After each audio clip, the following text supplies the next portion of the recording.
Good morning बच्चों। आज की क्लास फिर स्टार्ट करते हैं केमिस्ट्री की। कल मैंने आप लोगों को हाइड्रोजन बॉन्ड बताया था कि हाइड्रोजन बॉन्ड कैसे किसी मॉलिक्यूल में बनता है और उसके टाइप्स डिफाइन करे थे। एक बार थोड़ा सा हिंट्स दे देता हूँ, फिर हम आज हाइड्रोजन बॉन्ड के एप्लीकेशन देखेंगे कि हाइड्रोजन बॉन्ड को आपने कहाँ कहाँ अप्लाई करना है। टाइप्स वाला तो ये दिख रहा होगा आपको बोर्ड में। मैंने कल आपको बताया था कि हाइड्रोजन बॉन्ड 2 टाइप्स के हैं, इंटरमोलिकुलर हाइड्रोजन बॉन्ड और इंट्रामोलिकुलर हाइड्रोजन बॉन्ड, अंतराणु और अंतराणु। ठीक, इंटर मतलब अलग अलग, दो अलग अलग मॉलिक्यूलों में जब हाइड्रोजन बॉन्ड बन रहा हो तो वो इंटर हो जाएगा। क्लियर। और एक ही मॉलिक्यूल में, जैसे मैंने ये बताया था, ऑर्थो हाइड्रोक्सी बेंजल्डिहाइड, जब एक ही मॉलिक्यूल में हाइड्रोजन बॉन्ड बन रहा हो तो वो इंट्रा। क्लियर। एक बार और देख लीजिए थोड़ा सा।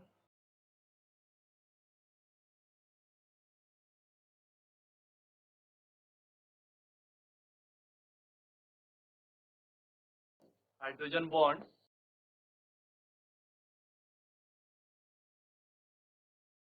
मैंने आपसे कहा था कि हाइड्रोजन बॉन्ड बनने की जो कंडीशनें हैं, वो सबसे पहली कंडीशन ये थी कि हाइड्रोजन जो एटम है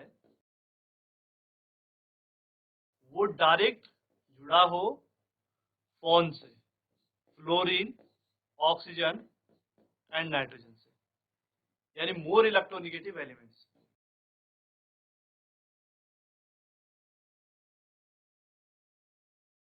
क्लियर।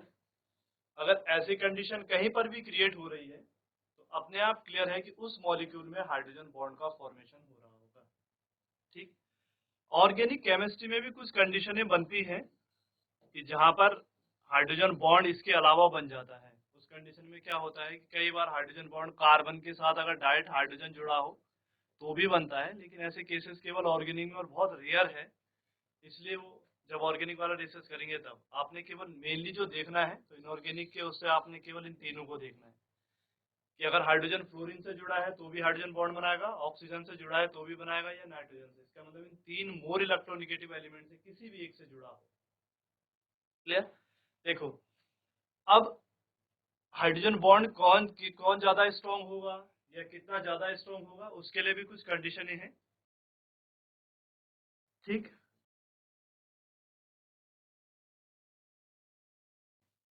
जो हाइड्रोजन बॉन्ड है इसकी जो मेनली कंडीशन है, आप देखिए इसमें क्या हो रहा है कि हाइड्रोजन आपके पास तीन कंडीशनें दे रहा है। मैंने जो ऊपर लिखी है, फ्लोरीन, ऑक्सीजन या नाइट्रोजन। तो पहले आपने इन तीनों एलिमेंट्स का भी नेचर देख लीजिए एक बार। तीनों एलिमेंट्स का मतलब मैंने आपको बताया कि फ्लोरीन पीरियोडिक टेबल में सबसे ज्यादा इलेक्ट्रोनिगेटिव एलिमेंट है, 4.0 इसकी इलेक्ट्रोनिगेटिविटी होती है। क्लियर। उसके बाद सेकेंड ऑक्सीजन है, इसका 3.5 होता है, और थर्ड नाइट्रोजन है, इसका 3 होता है। क्लियर। इसको याद करने का तरीका, पूरी पीरियड टेबल में 0.5 कम करते जाओ। तो सबसे ज्यादा इलेक्ट्रोनिगेटिव एलिमेंट फ्लोरीन, फिर ऑक्सीजन और फिर नाइट्रोजन। अब हाइड्रोजन बॉन्ड बनने की जो सबसे मेजर कंडीशन थी वो क्या था कि जो हाइड्रोजन एटम है अगर वो फ्लोरीन से जुड़ा हो, मतलब इलेक्ट्रोनिगेटिव एलिमेंट से जुड़ा हो। क्लियर। दूसरी कंडीशन में हाइड्रोजन ऑक्सीजन से जुड़ा हो, या तीसरी कंडीशन में हाइड्रोजन नाइट्रोजन से जुड़ा हो। क्लियर। ये तीनों के तीनों आपके पास इलेक्ट्रोनिगेटिव एलिमेंट है। हाँ, देखो, अब सबसे ज्यादा इलेक्ट्रोनिगेटिव कौन है? फ्लोरीन, फिर ऑक्सीजन और फिर नाइट्रोजन। तो तीनों के केस में क्या होगा कि जो शेयर पेयर के इलेक्ट्रॉन है, जो कोवेलेंट बॉन्ड के इलेक्ट्रॉन मैंने आपको कल बताए थे, वो सबसे ज्यादा फ्लोरीन अपनी तरफ अट्रैक्टिव करेगा, है ना। इसलिए मैंने इसमें तीन वो दिखा दिए। उसके बाद उससे थोड़ा सा कम, क्योंकि इसकी इलेक्ट्रोनिगेटिव उसके रिस्पेक्ट में थोड़ा कम है तो ये कम खींचेगा, और नाइट्रोजन इससे थोड़ा और कम हो जाएगा। सबसे ज्यादा कौन खींचेगा? फ्लोरीन। इसलिए अगर यहाँ पर पॉजिटिव चार्ज आ रहा है तो इसका मतलब सबसे ज्यादा पॉजिटिव चार्ज यहाँ जनरेट हो रहा है। ठीक। उसके बाद इसमें देखिए, एक डेल का मतलब चार्ज जनरेट हो रहा है लेकिन कम, दो डेल का मतलब उससे भी कम। ठीक है। और इसमें मैं उसी रिस्पेक्ट में केवल समझाने के उससे लिख रहा हूँ, इसमें तीन आ जाएंगे। तो इन तीनों कंडीशनों में अगर आपको कोई पूछेगा कि भाई सबसे ज्यादा हाइड्रोजन बॉन्ड बनने की प्रोबेबिलिटी किसमें है, कौन सा वाला हाइड्रोजन बॉन्ड सबसे स्ट्रॉन्ग बनाएगा। तो उस केस में आपने बिल्कुल ध्यान रखना है कि जब वो फ्लोरीन से जुड़ा हो तो उस कंडीशन में सबसे स्ट्रॉन्गेस्ट हाइड्रोजन बॉन्ड बनेगा। देखिए जैसे हमने एक कंडीशन लगाई, कुछ एग्जांपल जैसे हमारे पास आया N सिंगल बॉन्ड H और यहाँ पर कोई B नाम का मॉलिक्यूल था, O सिंगल बॉन्ड H, यहाँ पर भी कोई B है। B वो होगा जिसके पास एटलीस्ट एक जोड़ी लोन पेटर्न होगा, तभी वो हाइड्रोजन बॉन्ड बनाएगा, मतलब उन तीनों में से कोई भी। या F सिंगल बॉन्ड H और वो B वाला कोई मॉलिक्यूल है, इसके पास लोन पेटर्न है। H पर पॉजिटिव चार्ज जनरेट हो जाएगा, यहाँ पर भी H पर पॉजिटिव चार्ज जनरेट हो जाएगा, यहाँ पर भी H पर positive charge. This is first, this is second and this is third. तीन कंडीशन है भाई। क्या होगा, पॉजिटिव वाला वहां जाएगा जहां इलेक्ट्रॉन डेंसिटी ज्यादा होगी, सामने वाले के पास अगर उसमें चार्ज भी होता तो भी सेम। ये हाइड्रोजन बॉन्ड को डिनोट करने का तरीका है, डॉटेड लाइन। तीन कंडीशन है। उसने हमसे पूछा कि भाई एग्जांपल फर्स्ट सेकंड और थर्ड वाले में से सबसे स्ट्रॉन्ग, बी एक जैसा है तीनों में, बी का नेचर नहीं डिफाइन कर रहे हैं, क्लियर। बी एक जैसा है फिलहाल के लिए सब में। सपोज बी आपने कुछ भी मान लिया कि यहाँ पर भी ओ है, यहाँ पर भी ओ है, यहाँ पर भी ओ है, ऑक्सीजन के पास दो जोड़े लोन पेटर्न होते हैं, क्लियर। तीनों केसेस में बी एक जैसा है, वो अलग अलग नहीं है। अब देखिए पहले वाले केस में क्या हो रहा है कि हाइड्रोजन बहुत ज्यादा इलेक्ट्रोनिगेटिव जो एलिमेंट है फ्लोरीन उससे जुड़ा है, तो बहुत ज्यादा इलेक्ट्रॉन इसकी तरफ खींचेंगे तो इसमें बहुत ही ज्यादा पॉजिटिव चार्ज जनरेट होगा। उसके रिस्पेक्ट में दूसरी वाली कंडीशन में क्या हो रहा है, फिर नाइट्रोजन है और फिर ऑक्सीजन है, तो FON के केस में सबसे ज्यादा फ्लोरीन का बनेगा, फिर ऑक्सीजन का और फिर नाइट्रोजन का। इसका मतलब दूसरे केस में फिर इधर एग्जाम्पल जो थर्ड मैंने बना रखा है यहाँ पर, इस वाले में होगा। और सबसे कम जो हाइड्रोजन बॉन्ड जो बनेगा वो इस वाले केस में होगा। अगर इन तीनों एग्जाम्पलों में आ गया कि भाई मोस्ट वाला हाइड्रोजन बॉन्ड बनने की प्रोबेबिलिटी या स्ट्रॉन्ग हाइड्रोजन बॉन्ड किसमें बनेगा, तो दिस इज फर्स्ट, फिर थर्ड और फिर आपका सेकेंड, ये ऑर्डर हो जाएगा। स्टेबिलिटी बोलो चाहे स्ट्रॉन्ग बोलो, स्ट्रॉन्ग हाइड्रोजन बॉन्डिंग ऑर्डर, ये बहुत इंपॉर्टेंट है। हर जो एग्जाम आते हैं उसमें इस तरह के ही क्वेश्चन पूछे जाते हैं, नॉर्मल सा क्वेश्चन तो पूछता नहीं हो। इस तरह के एग्जाम्पल पूछ लेगा कि बताओ इनमें से सबसे ज्यादा स्ट्रॉन्गेस्ट हाइड्रोजन बॉन्ड किसमें बन रहा है। उस हाइड्रोजन बॉन्ड को बनाने का तरीका आपने केवल इतना याद रखना है कि फ्लोरीन सबसे ज्यादा बनाएगा, ठीक। अच्छा, जो इलेक्ट्रोनिगेटिव एटम जो डायरेक्ट हाइड्रोजन से जुड़ा हुआ है, क्योंकि मैंने आपको कहा कि हाइड्रोजन बॉन्ड तब बनेगा जब इन तीनों से जुड़ा होगा, इन तीनों को मैं सपोज ए मान लेता हूँ, ए, क्लियर है ना। तो चाहे आप स्टेबिलिटी लिखो,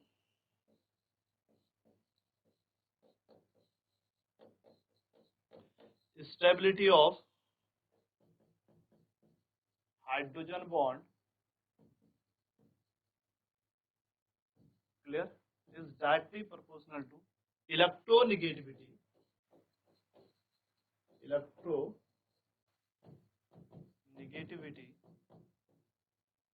ऑफ ए। ए वाले की इलेक्ट्रोनिगेटिविटी जितनी ज्यादा होगी, उस मॉलिक्यूल में हाइड्रोजन बॉन्ड के बनने की जो स्टेबिलिटी होगी या जो हाइड्रोजन बॉन्ड कितना ज्यादा मजबूत होगा वो ए पे डिपेंड करेगा। ए कौन है, या तो फ्लोरीन है या ऑक्सीजन है या नाइट्रोजन। एक केस। दूसरा वाला एग्जांपल देखिए, अब आपने एक दूसरा एग्जांपल सेट करा, एक और कंडीशन हमारे पास आ सकती है। देखो सपोज आप लोगों ने क्या करा, this is first, this is second and this is third. तीन एग्जांपल हम ले रहे हैं, N single bond H, N single bond H and N single bond H। देखो इन तीनों केसों में क्या कॉमन है, फिर तीनों में जो इलेक्ट्रोनिगेटिव एलिमेंट जिसको मैं ए बोल रहा हूँ ना, वो तो सेम है, ठीक। इसका मतलब जितना स्ट्रॉन्ग हाइड्रोजन बॉन्ड ये वाला बनाएगा वैसे ही सेकंड वाला बनाएगा और वैसे ही थर्ड वाला बनाएगा। इसमें तो कोई लॉजिक लगेगा ही नहीं, क्योंकि तीनों का जो इलेक्ट्रोनिगेटिव एलिमेंट है वो सेम है। बनाएगा कौन हाइड्रोजन बॉन्ड, ये H प्लस आयन, ये H प्लस आयन किसी दूसरे। अब यहाँ पर देखो आपने कंडीशन लगाई, यहाँ फ्लोरीन है, उसके पास लोन पेटर्न है, यहाँ ऑक्सीजन है, उसके पास लोन पेटोन है, और यहाँ नाइट्रोजन है, उसके पास लोन पेटोन है। 3 कंडीशनें आपके पास बन रही है। क्लियर? डबल ट्रिपल बॉन्ड इसलिए दिखा दिए, इस तरह के बॉन्ड बनाते हैं। अब दिस इज ए, ये H तो H ही रहेगा, इसको आप B मान लीजिए फिलहाल, जिसके साथ उसने हाइड्रोजन बॉन्ड बनाया। भाई हाइड्रोजन के बॉन्ड कैसे बनेगा? जब हाइड्रोजन किसी मोर इलेक्ट्रोनेगेटिव एलिमेंट के कांटेक्ट में आएगा तो वो इसके इलेक्ट्रॉनों को अपनी ओर अट्रैक्टिव करेगा और उनके बीच में एक अट्रैक्शन फोर्स बनता है।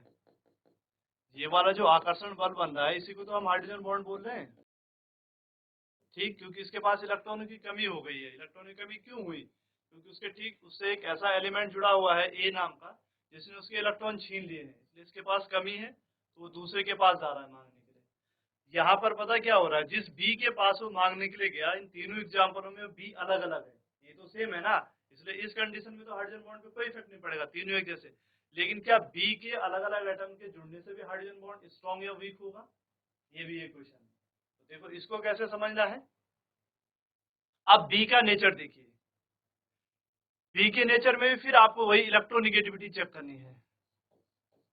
इलेक्ट्रोनिगेटिविटी मैंने कल पूरा बताया था कि कैसे निकालते हैं। अब आप बी की इलेक्ट्रोनिगेटिविटी चेक करिए।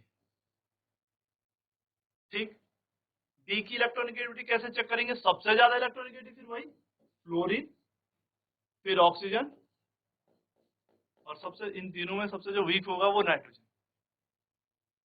इसका मतलब जो बी वाला है जिसके साथ हाइड्रोजन हाइड्रोजन बॉन्ड बना रहा है, उस बी के केस में क्या हो रहा है, देखिए इन तीनों को, कि भाई इसका क्या नेचर है, इसकी इलेक्ट्रोनिगेटिविटी सबसे ज्यादा है, तो इसका मतलब ये इलेक्ट्रॉनों को बहुत ज्यादा अपनी तरफ खींचेगा।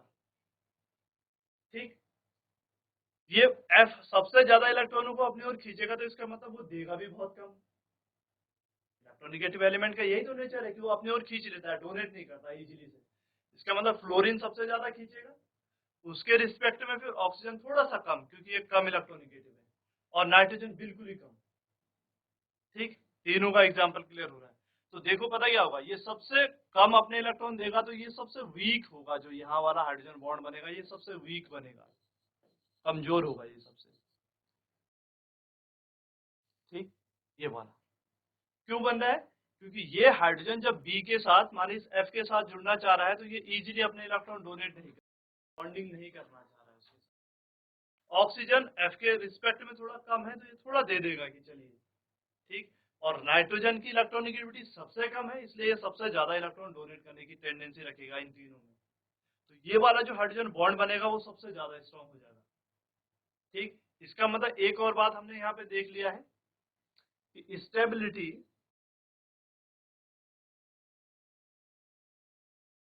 ऑफ, स्ट्रेंथ भी लिख सकते हैं आप लोग, स्टेबिलिटी या स्ट्रेंथ एक ही बात है। Stability of hydrogen bond, clear, is inversely proportional to B. अब B, electronegativity of B, electronegativity of B, ठीक, इनवर्सली प्रोपोर्शनल माने उल्टा। ठीक, बी की इलेक्ट्रोनिगेटिविटी जितनी कम होगी वो हाइड्रोजन बॉन्ड उतना ही ज्यादा स्ट्रॉन्ग बनेगा। सीधा सीधा दो चीजें आपको बिल्कुल ध्यान रखनी है, क्योंकि जो जेई है या नीट है, इस तरह के जो एग्जाम होते हैं उनमें नॉर्मल सा फैक्ट वाला क्वेश्चन नहीं पूछा जाता।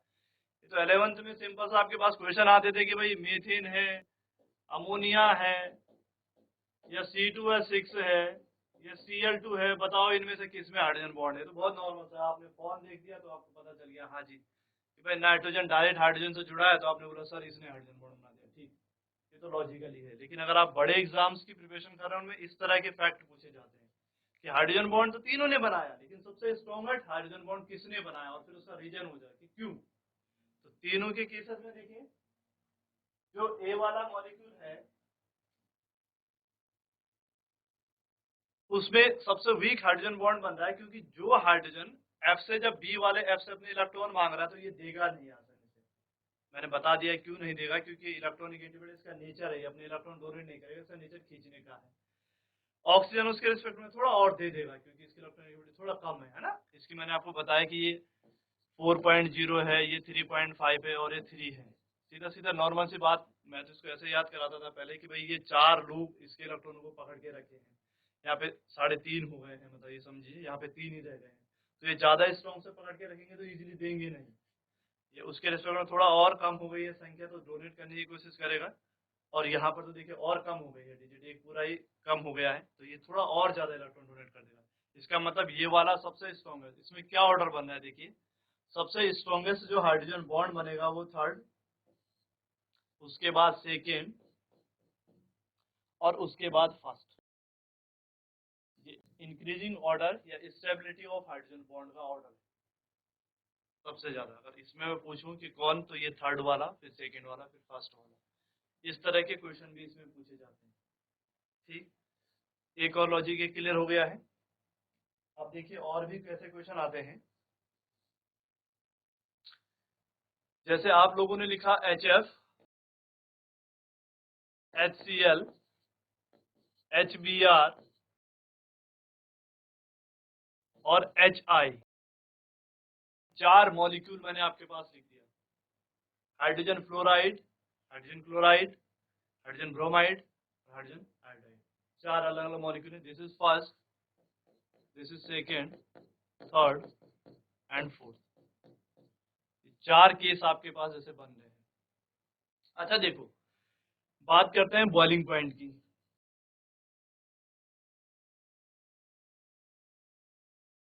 क्लियर? नॉर्मल सा क्वेश्चन अगर आपके पास पूछा जाएगा, आप लोगों को पढ़ाया भी होगा ये 11th में, 10th में भी थोड़ा थोड़ा सा पढ़ाते थे जब हम लोग, तो 10th में भी बॉइलिंग पॉइंट से रिलेटेड छोटे छोटे वर्ड समझाते थे सर की बॉइलिंग पॉइंट क्या था। छोटी क्लासों में तो हम बच्चों को रटा लेते थे कि भाई कोई भी लिक्विड जिस टेम्परेचर पर बॉइल हो रहा है उसका बॉइलिंग पॉइंट है, लेकिन ओरिजिनल उसकी वर्ड डेफिनेशन नहीं होता है ना। बॉइलिंग पॉइंट से उसे कहा जाता है जिस टेम्परेचर पर किसी भी लिक्विड का जो वेपर प्रेशर है वो एटमॉस्फेरिक प्रेशर के बराबर हो जाता है। ठीक, vapour pressure is equal to atmospheric pressure is called boiling point. लेकिन आपको इतना ज्यादा नहीं सोचना है। अच्छा देखो, इन चारों की केस में अगर मैं आपसे पूछता कि बताओ किसका सबसे ज्यादा बॉइलिंग पॉइंट है, ठीक, तो आप लोग मुझे क्या फैक्ट देते कि भाई ये 17 ग्रुप के एलिमेंट हैं, तो फ्लोरीन, क्लोरीन, ब्रोमीन और आयोडीन, ये जिस ग्रुप की आप बात कर रहे हैं, तो इसका एटॉमिक नंबर 7, 35, सॉरी इसका 9 और इसका 53। ठीक, अब इसका इलेक्ट्रॉनिक कन्फिग्रेशन लिखिए 2 and 7, 2 8 7, इस तरह से 2 8 18 7 और इसका 2 8 18 18 7, इस तरह से इलेक्ट्रॉनिक कन्फिग्रेशन लिखेंगे। देखो, किसी भी ग्रुप में अगर आप ऊपर से नीचे जा रहे हैं, हमेशा ध्यान रखिए कोई भी ग्रुप हो, ठीक, तो जो एटम का साइज है ना वो बढ़ेगा। इसमें 2 सेल बनेंगी, इस वाले में 3 सेल बनेंगी, इसमें 4 सेल बनेंगी और इस वाले में 5 सेल बनेंगी। तभी तो उसी पीरियड का एलिमेंट होता है वो 1 2 3 4 5। ठीक, अब साइज बढ़ेगा तो मॉलिक्यूलर मास बढ़ेगा।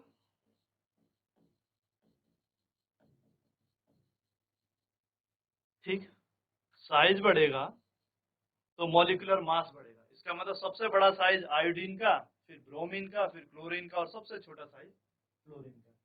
और बहुत सिंपल सा कॉन्सेप्ट है कि बॉइलिंग पॉइंट मॉलिक्यूलर मास के डायरेक्टली प्रोपोर्शनल होता है।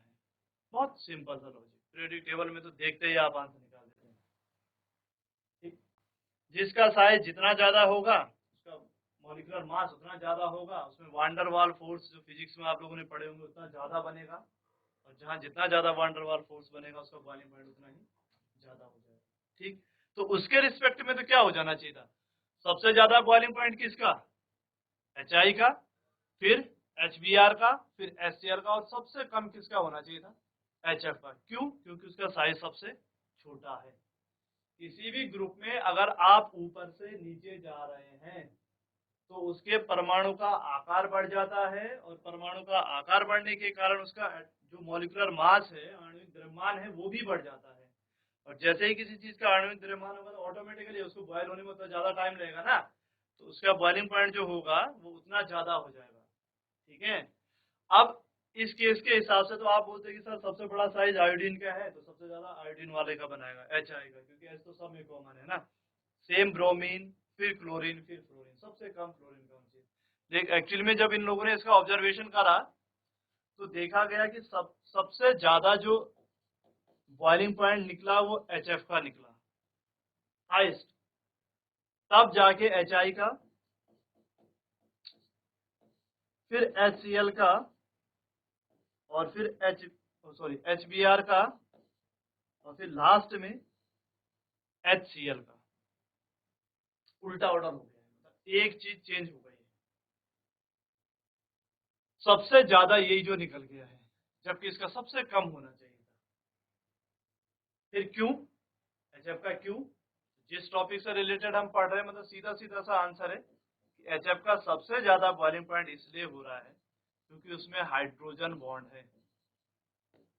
कौन सा बॉन्ड है, हाइड्रोजन बॉन्ड है। नॉर्मल सा हाइड्रोजन बॉन्ड कब बनेगा, जब हाइड्रोजन फोन से जुड़ा होगा, तो यहाँ F से जुड़ा है, इसका सबसे ज्यादा। अब आप बोलेंगे हाइड्रोजन बॉन्ड ने ऐसा क्या कर दिया है कि जो उसका बॉइलिंग पॉइंट सबसे ज्यादा बढ़ जाएगा। देखो और मॉलिक्यूलों के केस में क्या होगा भाई, अगर आप HF को लिखेंगे तो आप ऐसा लिखेंगे H single bond F, H single bond F, H single bond F, तीन ही लिख लेता हूं मैं। यहाँ पर एक कंडीशन ही बनेगी, ये जो पॉजिटिव वाला पार्ट है ये इसके साथ हाइड्रोजन बॉन्ड बनाएगा, ये जो पॉजिटिव वाला पार्ट है वो इसके साथ हाइड्रोजन बॉन्ड बनाएगा। इसमें देखिए ये हाइड्रोजन बॉन्ड बन गया है HB, ठीक है। और केस में देखिए ना, यहाँ देखो HCl, this is HCl, this is HCl and this is HCl, चार मॉलिक्यूल बन गए। इनके बीच में तो कोई हाइड्रोजन बॉन्ड नहीं बनेगा ना। या उसी तरह से HBr, HBr, HBr and HBr, clear. Next HI, HI, HI and HI। इन चारों के केस में देखिए, इन जो तीन बच रहे हैं उनमें हाइड्रोजन बॉन्ड बनने के कोई चांसेस ही नहीं है। क्यों नहीं है, क्योंकि हाइड्रोजन फोन से नहीं जुड़ा है। केवल पहले वाले केस में हाइड्रोजन बॉन्ड बनेगा। अब क्वेश्चन ये है कि ये भी तो मॉलिक्यूल आपस में एक दूसरे से जुड़े होते हैं, वो आपको पढ़ाते हैं आपके सर की भाई इनके बीच में वांडरवाल फोर्स या डायपोल डायपोल अट्रैक्शन जो होता है वो होता है, ठीक है। इस तरह के जो कुछ स्पेशल फोर्स होते हैं और वो इनके बीच में लगता है, इसलिए ये मॉलिक्यूल एक दूसरे से जुड़े हैं। HBr के बीच में बना होता है इसलिए लिक्विड वाले फॉर्म में होता है, या HI जो भी है तो सॉलिड होता है, ठीक। लेकिन जो वांडरवाल फोर्स है वो वीक होता है हाइड्रोजन बॉन्ड से, कमजोर होता है, ठीक। इसलिए इनके बीच का जो बॉन्ड बन रहा होगा किसी भी मॉलिक्यूल में, जो वांडरवाल वगैरह फोर्स आप इनके बीच में, या डायपोल डायपोल वाला जो अट्रैक्शन वाला जो फोर्स इनके बीच में बन रहा है वो इजीली टूट जाता है। सपोज इसको तोड़ने के लिए 10 जूल चाहिए, तो इनके बीच में भी तो थोड़ा सा बॉन्ड तो भी बन ही रहा होगा, तो 10 जूल तो वो भी चाहिए। लेकिन इसमें एक और नया बॉन्ड बन गया है, वो कौन सा बना, हाइड्रोजन बॉन्ड। कौन सा बन गया है, हाइड्रोजन बॉन्ड। तो इसको भी आपको तोड़ने के लिए प्लस और एक्स्ट्रा एनर्जी चाहिए, 10 जूल और चाहिए। तो इसका मतलब सपोज फॉर एग्जाम्पल इसको 20 जूल एनर्जी चाहिए, तब जाके ये बॉन्ड टूटेगा। सबसे देर में कौन टूटेगा, जो जितने देर में जिसका बॉन्ड जितना देर में टूटेगा उतने ज्यादा देर में बॉयल होगा ना। इसलिए हाइड्रोजन बॉन्ड जो HF वाला मॉलिक्यूल है, इसका जो बॉइलिंग पॉइंट होता है वो सबसे ज्यादा होता है इन तीनों के रिस्पेक्ट में। ये बिल्कुल ध्यान रखिए, बहुत सिंपल सा लॉजिक है। आप अपने मन में फिट बिठा लीजिए कि हाइड्रोजन बॉन्ड, बॉन्ड लिख दीजिए इसे अपनी कॉपी में, is directly proportional to boiling point, ठीक है जी। जिस भी मॉलिक्यूल में हाइड्रोजन बॉन्ड बन रहा होगा उसका बॉइलिंग पॉइंट हमेशा बढ़ के आएगा। ये 12th के ऑर्गेनिक केमिस्ट्री में आप किसी भी यूनिट को उठा के देख लीजिए, वहां भी एक ही कॉन्सेप्ट चलता है। चाहे आप एल्कोहल वाला पढ़ रहे हैं, ईथर वाला पढ़ रहे हैं, एल्डिहाइड कीटोन पढ़ रहे हैं, या आप कार्बोक्सिलिक एसिड पढ़ रहे हैं, या अमीन्स वाली यूनिट पढ़ रहे हैं, या ईस्टर वाली यूनिट पढ़ रहे हैं, एक दो तो हटा दिए उन्होंने, अब इतने ही बचे हैं। तो इन सब में एक लॉजिक लगेगा, जब आप उनके फिजिकल प्रॉपर्टीज पढ़ेंगे तो वहां पर एक लॉजिक काम करेगा कि hydrogen bond is directly proportional to boiling point. इसका मतलब जिस मॉलिक्यूल में हाइड्रोजन बॉन्ड बना उसका बॉइलिंग पॉइंट बढ़ जाएगा। मैंने एक बहुत सिंपल सा ऑर्गेनिक का एक कॉन्सेप्ट लेता हूँ इसी से रिलेटेड कि भाई C2H6O, देखो इसका मॉलिक्यूलर मास ये है, या मॉलिक्यूलर फॉर्मूला आप जो भी बोलना चाह रहे हैं। नंबर ऑफ कार्बन कितने हैं? 2। तो देखो मैंने इनको लिखने का तरीका कैसे लिखा, एक कार्बन फिर एक कार्बन फिर एक O, 2 कार्बन है, 6 हाइड्रोजन है, 1 ऑक्सीजन है। एक कार्बन 4 बॉन्ड बनाता है, 1 2 3, चौथा ये बनाया, 1 2 3 4 और ये 2 बनाएगा। दिस इज H, जहां बैलेंस बची वहां H लिख दीजिएगा। ठीक, सिमिलर एक दूसरे केस में आप क्या कर सकते हैं कि इस ऑक्सीजन को इन दोनों के बीच में रख दीजिए। एक कंडीशन और बन रही है, तो दिस इज C O और C, जो पोजीशन ओपन हो रही है वहां पर H लिखिए। ठीक, दो कंडीशनें बन गई। देखो मॉलिक्यूलर फॉर्मूला सेम है, लेकिन इसके पास OH ग्रुप है, तो ये अल्कोहल है, दिस इज इथाइल अल्कोहल। और दूसरे वाले में carbon C single bond O single bond C बन रहा है, तो इसका मतलब सीधी सी बात है ये ईथर है। ठीक, दोनों कंपाउंड्स का मॉलिक्यूलर फॉर्मूला सेम है, लेकिन दोनों का फंक्शनल ग्रुप अलग अलग है। अब the boiling point of ethyl alcohol, question पूछता है कि भाई इथाइल अल्कोहल का जो बॉइलिंग पॉइंट आ रहा है वो 78 डिग्री सेल्सियस होता है। लगभग देखो पानी के बराबर जाने वाला है, पानी का 100 होता है। और ईथर का कुछ माइनस में लिखा है, ये 38 डिग्री सेल्सियस। कितना डिफरेंस आ रहा है देखिए। ठीक, कितना अंतर आ जा रहा है इनमें, जबकि दोनों में 2 कार्बन है, 6 हाइड्रोजन है और 1 ऑक्सीजन है। कुछ भी तो चेंज नहीं है। बॉइल करेंगे तो यहाँ भी बॉन्ड टूटेगा तो वहां भी टूटेगा। यहाँ पर ऐसा क्यों हो रहा होगा? क्यों? क्योंकि यहाँ पर देखिए ना, hydrogen is directly attached to oxygen. आ गया ना फिर वही फोन वाला बात कि हाइड्रोजन अगर फोन से जुड़ा हो तो वो हाइड्रोजन बॉन्ड बनाएगा, तो हाइड्रोजन डायरेक्ट जुड़ तो गया उसे। इसका मतलब यहाँ पर अगर आप कोई इलेक्ट्रोनिगेटिव एलिमेंट, जैसे आप लोगों ने दूसरा वाला मॉलिक्यूल आता O का H, तो इसके लोन पेटर्न इसके साथ हाइड्रोजन बॉन्ड बना देते हैं। क्या इसमें पॉसिबल है हाइड्रोजन बॉन्ड? देखिए इसके पास लोन पेटर्न है, लेकिन इस केस में क्या हो रहा है कि हाइड्रोजन एटम डायरेक्ट नहीं जुड़ा है, इसलिए इस मॉलिक्यूल में अपने आप में हाइड्रोजन बॉन्ड नहीं बनेगा। हाइड्रोजन बॉन्ड नहीं बनेगा तो फिर इस बॉन्ड, क्योंकि हाइड्रोजन बॉन्ड को तोड़ने के लिए मैंने कहा एक्स्ट्रा एनर्जी की जरूरत है, इसलिए ऑटोमेटिकली उस मॉलिक्यूल का बॉइलिंग पॉइंट बढ़ जाएगा। क्वेश्चन आता है कि इथाइल अल्कोहल का boiling point dimethyl ether की तुलना में ज्यादा होता है, क्यों? ठीक, ये 12th में है, फर्स्ट वाली सेकंड वाली यूनिट है आपके पास। ठीक, तो आपने इसका रीजन ये लिखना है क्योंकि एथिल अल्कोहल के मॉलिक्यूल में हाइड्रोजन बंद पाया जाता है और हाइड्रोजन बॉन्ड को तोड़ने के लिए एक्स्ट्रा एनर्जी चाहिए, जबकि उसके केस में हाइड्रोजन बॉन्ड नहीं बनेगा। O भी है H भी है, but hydrogen is not directly attached to oxygen atom, सीधा नहीं जुड़ा है, इसलिए ये हाइड्रोजन बॉन्ड नहीं बनेगा। क्लियर? एक केस तो ये हो गया।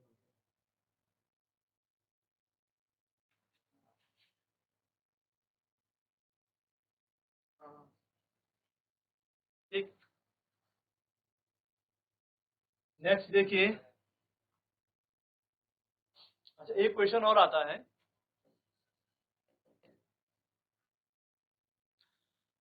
H2O is liquid at room temperature but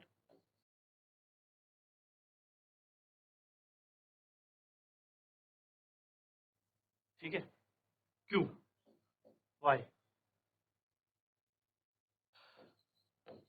अब जितने भी वाई वाले क्वेश्चन चल रहे हैं वो सीधी सी बात है कि वो सब हाइड्रोजन बॉन्ड से रिलेटेड चल रहा होगा। वो कह रहे हैं कि H2O कमरे के ताप पर द्रव है। पानी तो सबने देखा है ना, लिक्विड होता है, और H2S गैस है, ऐसा क्यों है कह रहा है। ठीक, इसका भी आंसर ढूंढने के लिए आपके पास सीधा सा लॉजिक है, हाइड्रोजन बॉन्ड। क्यों? क्योंकि जो H2O का मॉलिक्यूल है इट कंटेन पॉजिटिव चार्ज,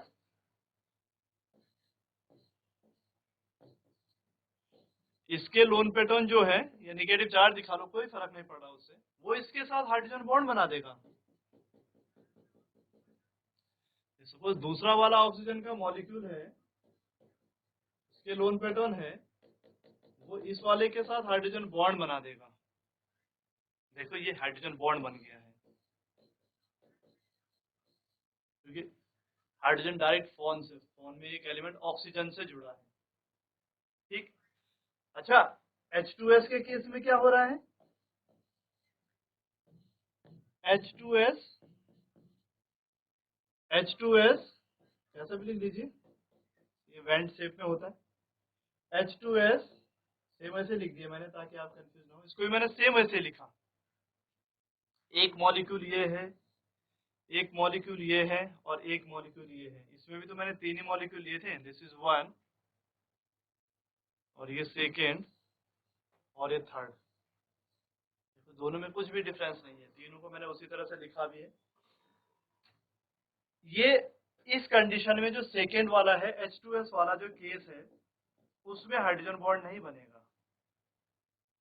क्यों नहीं बनेगा? क्योंकि हाइड्रोजन तो है लेकिन वो फोन से नहीं जुड़ा है, यानी कि फ्लोरीन, ऑक्सीजन और नाइट्रोजन से नहीं जुड़ा है, तो ये हाइड्रोजन बॉन्ड नहीं बनाएगा। ऊपर वाले केस में क्या हो रहा है वाटर के मॉलिक्यूल में कि हाइड्रोजन डायरेक्ट फोन से जुड़ा है, ऑक्सीजन से जुड़ा है, तो वो हाइड्रोजन बॉन्ड बनाएगा। अच्छा, अब हाइड्रोजन बॉन्ड से क्या फायदा हुआ? देखो इसमें ये मॉलिक्यूल सेपरेट है, जितना होगा इनके बीच में वान डेर वाल्स फोर्स से जुड़े होंगे वो अलग है, लेकिन वैसे एक दूसरे से डायरेक्ट लिंक नहीं है। और आपको पढ़ाया जाता था छोटी क्लास में कि भाई सॉलिड, लिक्विड और गैस में जब हम लोग डिफरेंस करते थे तो हम बोलते थे भाई गैस के मॉलिक्यूल हमेशा दूर दूर रहते हैं। ठीक, उनके बीच में अट्रैक्शन फोर्स बहुत कम होता है, इसलिए उनके बीच में कोई बॉन्डिंग नहीं हो पाती, तो सेपरेट रहता है, तो वो गैस की फॉर्म में रहता है। अगर आप उनको कंप्रेस करेंगे, पास लाएंगे, तो जितना ज्यादा एक दूसरे के पास आएंगे वो लिक्विड की फॉर्म में चेंज होगा, और बहुत ही ज्यादा अट्रैक्शन फोर्स अगर उनके बीच में हो गया है, वो बहुत पास पास आ गए तो सॉलिड का शेप ले लेंगे, तो सॉलिड हो जाएगा। छोटी क्लास में बताते थे। देखिए H2S में कोई बॉन्ड ही नहीं बन पा रहा है इनके बीच में, इसलिए ये S अलग, ये वाला अलग, ये वाला अलग, है ना। और H2O का केस में क्या हो रहा है कि ये सेपरेट मॉलिक्यूल था H2O का, ये दूसरा था, ये तीसरा था, है ना, लेकिन इनके बीच में एक बॉन्डिंग हो गई। वो कौन सा हो गया है? Hydrogen bond. देखो ये, अब ये जहां जहां जाएगा ना वहां ये वाला H2O भी जाएगा। क्यों? क्योंकि ये इसको खींचेगा हाइड्रोजन बॉन्ड के कारण, फिर ये उसके पीछे पीछे जाएगा तो ये साथ में जाएगा, इसलिए सब एक साथ में जाएंगे। ठीक, इसीलिए पानी जो होता है वो धार के रूप में बहता है, उसमें चलता है। ऐसा तो नहीं कि पानी टुकड़ों के रूप में आ रहा होगा, ऐसा बिल्कुल नहीं होता। वो लिक्विड ही में इसीलिए है क्योंकि उनके बीच में एक स्ट्रॉन्गेस्ट हाइड्रोजन बॉन्ड बन रहा है। समझ में आया? H2S में ऐसा कोई कंडीशन नहीं थी, इसलिए ये सॉलिड है। तो ये भी ये 11th में भी पूछा जाता है, 12th का भी ये क्वेश्चन है कि H2O कमरे के ताप पर द्रव है जबकि H2S नहीं, तो आप देखेंगे कि H2O के मॉलिक्यूल में हाइड्रोजन बन पाया जाता है, जिसके कारण ये सारे मॉलिक्यूल एक दूसरे से जुड़े होते हैं। क्लियर? एक क्वेश्चन आपके पास ये भी क्लियर हो गया। अच्छा नेक्स्ट, बहुत सारे क्वेश्चन हैं। नाइट्रोजन फैमिली देख लीजिए थोड़ा सा।